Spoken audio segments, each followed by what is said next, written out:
Hindi, naroon yung bahay niya. Pupuntahan natin siya. Oh, doon.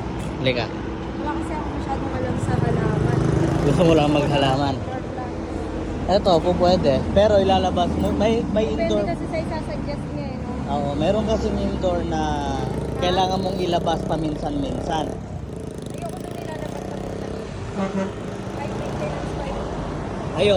Ayun, yung isang yon, zoom ko. Ayan, yung isang yan. Parang ano. Yan, yun. Ito.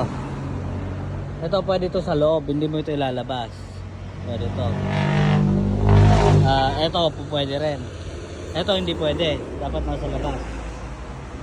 So, indoor na ang gusto mo, di ba? Oo, Tapos pili ka ng paso na gusto mo.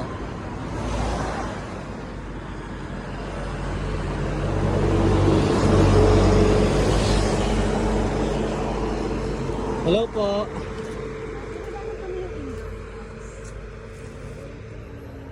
ayun lang po yun. Ito daw, Saan po? ito sa kabila mo.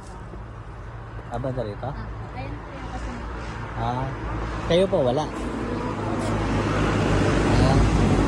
Lalagay sa naman. Para sa labas yan eh.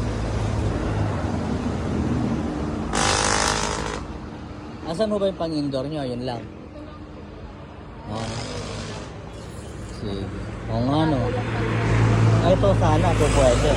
Kaya lang, kailangan namin yung payat na matangkad. No? Pasok. Ito sana. Ayan po. Ito po, indoor po.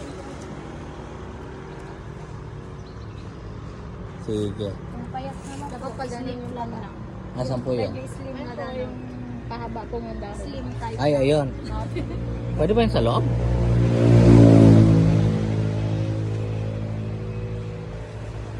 Ito, ate. Oo, yung mga ganito. Indoor lang po yung mga paninipis na indoor to. Opo. Kasi yung ganito ho, pang sentro eh. Buhaghag masyado. Gusto ko yung mga pag Ang hanap po namin ay yung ano. Kung sakali po, pwede siyang ipalipat sa paso. Pwede po.